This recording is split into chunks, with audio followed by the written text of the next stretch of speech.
बेटा यहां तक किसी को कोई डाउट है? हाँ।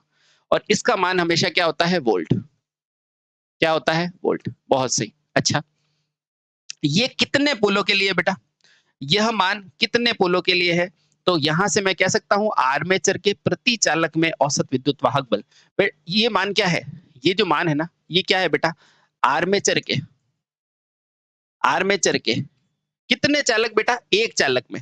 आर्मेचर के प्रति चालक में, प्रति चालक यानी कि हर एक चालक के अंदर क्या? औसत औसत विद्युत वाहक बल, औसत विद्युत वाहक बल बेटा क्या है? ये है। ठीक है, ई एवरेज बराबर D five by D T. ठीक है, ये क्या है? आर्मेचर के प्रति चालक में। मुझे बताओ, आपके पास एक ही पोल है क्या? पूरी मशीन में एक ही पोल होता है? नहीं।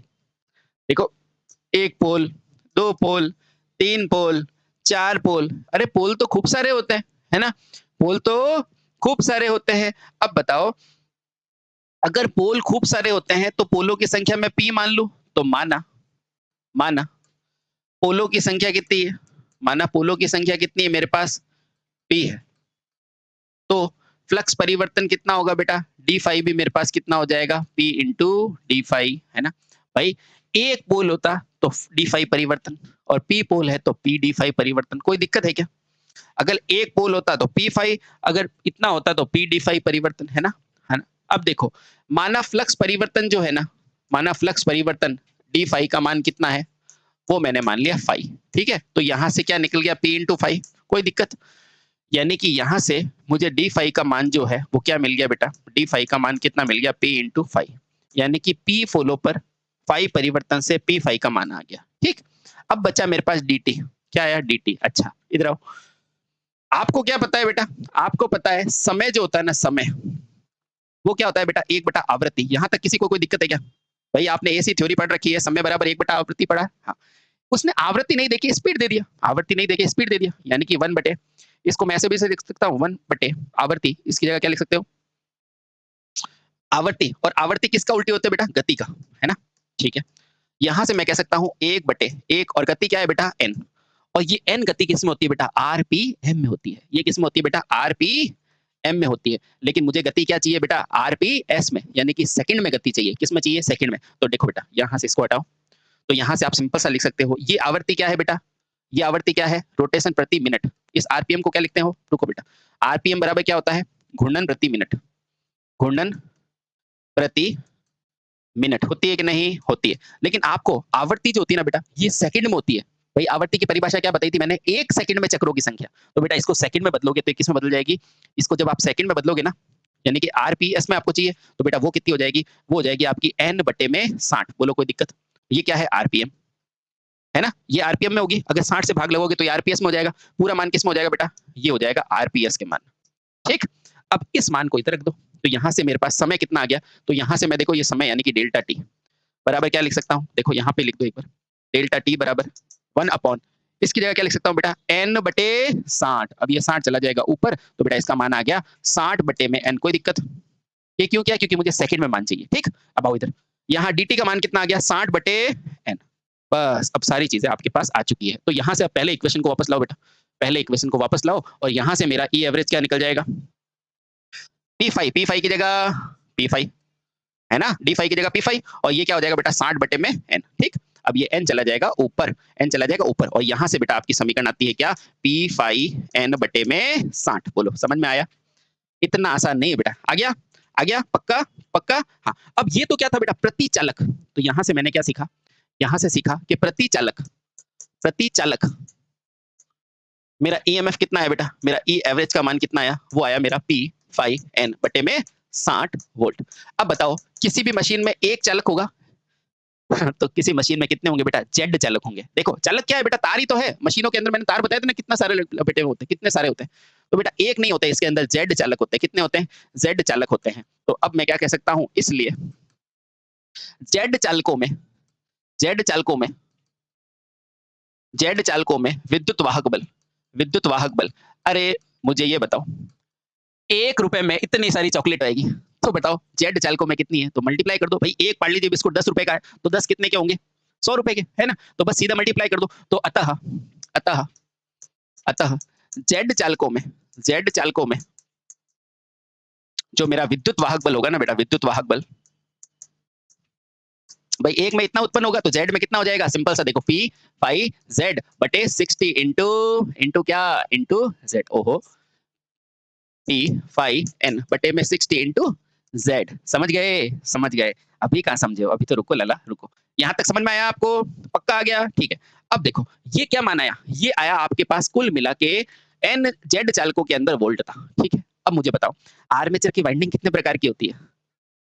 पढ़ाया आपको? आपको आर्मेचर की वाइंडिंग मैंने दो बताई थी, लैप वाइंडिंग और वेव वाइंडिंग। और उसके अंदर मेन हीरो कौन होता था? समानांतर पथ, है ना? चाहे लैप लोगे तो कितना हो जाता था बेटा? आर्मेचर। देखो चूंकि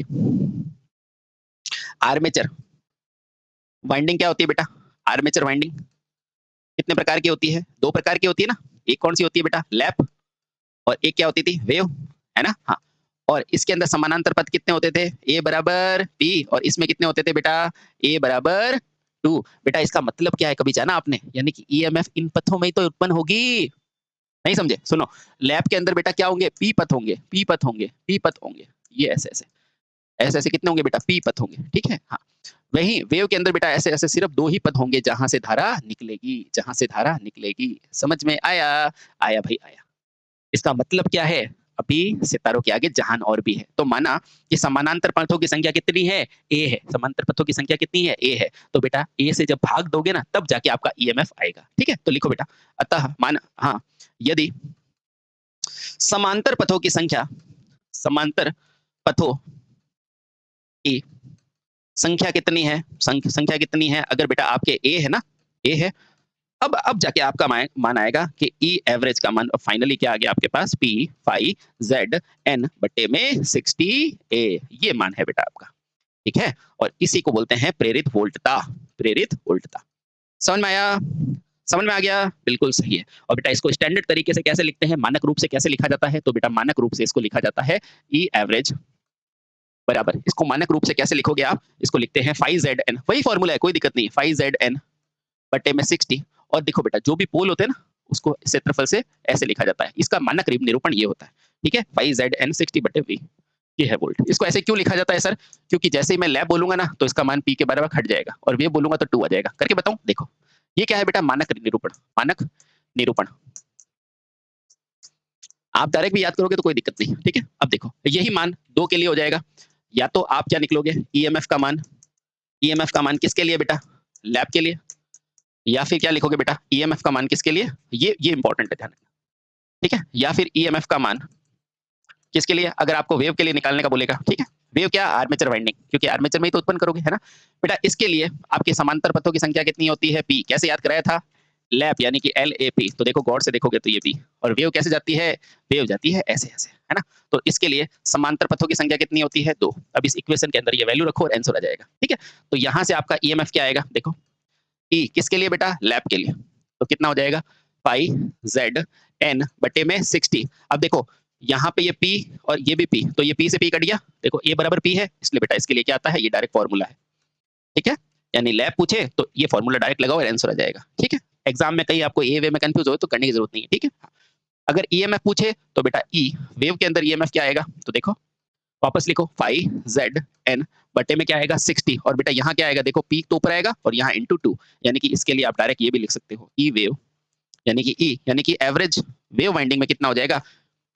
पाई पी फाई जेड एन बटे में 120। ये क्या है बेटा? वोल्ट। ठीक। तो ये छोटी छोटी चीजें ध्यान में रखो। ठीक है। हाँ।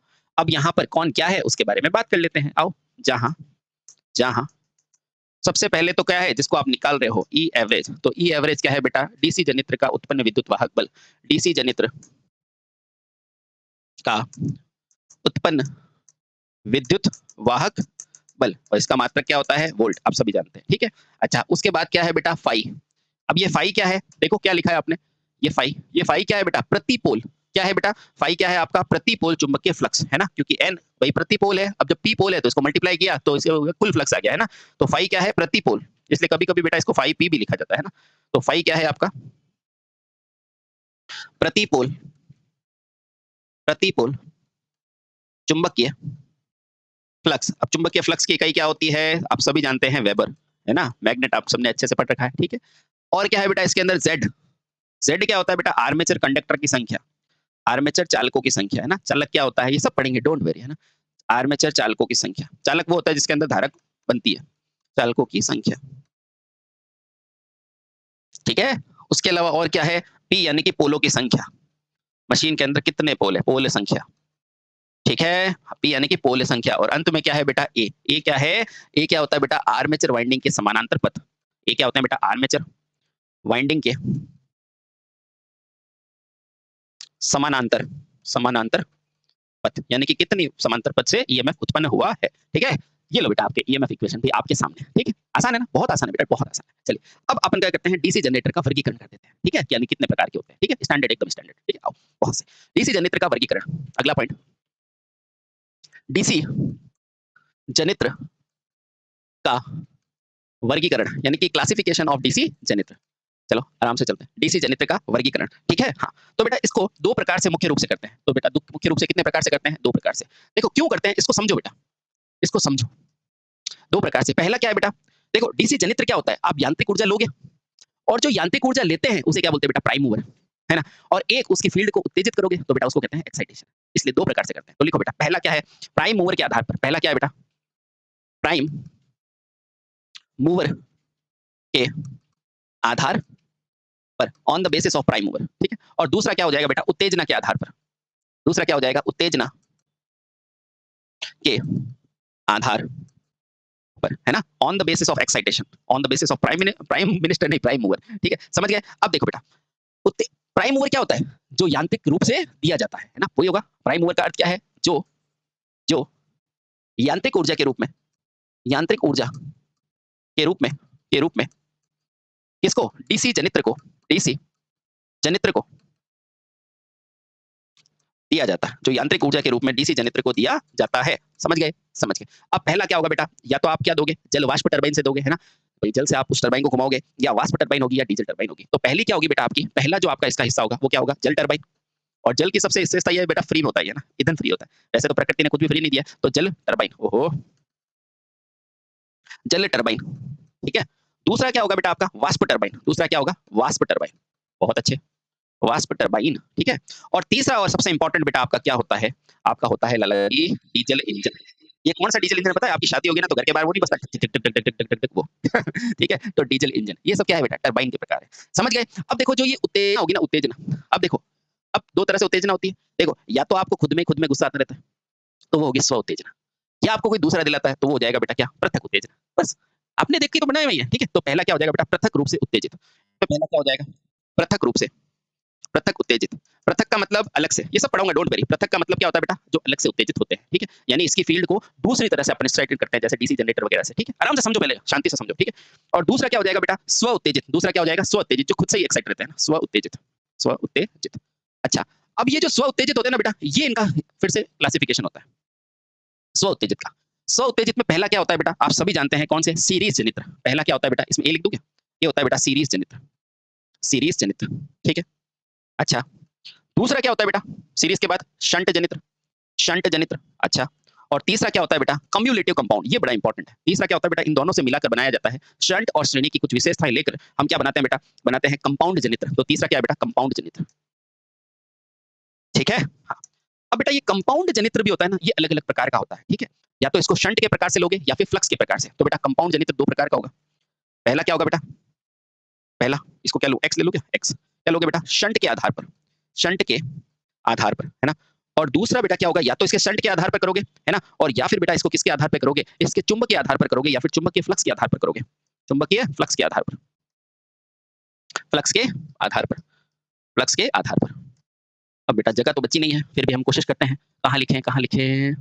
चलिए, तो अब कहाँ लिखें इसको, तो इसको सर थोड़ा सा छोटा कर दिया, इफ यू डोंट माइंड, कोई प्रॉब्लम तो नहीं होगी, तो भी एडजस्ट कर लो, क्योंकि विद्यार्थी जीवन में प्रॉब्लम होनी चाहिए। देखो बेटा ये क्या है, शंट के आधार पर, चुंबकीय क्षेत्र के आधार पर। और शंट में क्या हो जाता है, फिर से दो हो जाते हैं बेटा। एक क्या हो जाएगा आपका, शंट में पहला क्या हो जाएगा, शंट में पहला हो जाएगा बेटा लॉन्ग शंट, लॉन्ग शंट, ओह ये तो लॉन्ग बढ़ गई। शंट में पहला क्या हो जाएगा, first long shunt, long shunt. और एक क्या हो जाएगा बेटा, शॉर्ट शंट। शंट में दो हो जाएंगे, एक हो जाएगा लॉन्ग और एक हो जाएगा शॉर्ट शंट, शॉर्ट शंट। ठीक है, हाँ। क्या होता है वैसे बताऊंगा, डोंट वेरी। और जो चुंबकीय फ्लक्स के आधार पर बेटा फिर से दो हो जाएंगे, एक हो जाएगा कम्युलेटिव, एक हो जाएगा डिफरेंशियल। इसके आधार पर क्या हो जाएगा बेटा, पहला हो जाएगा कम्युलेटिव यानी कि जुड़ाव प्रकृति वाला, ये बताएंगे, डोंट वेरी, कम्युलेटिव। और दूसरा क्या हो जाएगा बेटा, डिफरेंशियल, जिसको कहते हैं अवकलन वाला, डिफरेंशियल। ठीक है, तो ये है बेटा आपके प्रकार। ठीक है, तो डीसी जनरेटर देखो मुख्य तरह क्या होता है बेटा, प्राइम मूवर के आधार पर, जिसको आप घुमाओगे, यानी कि जो यांत्रिक ऊर्जा दो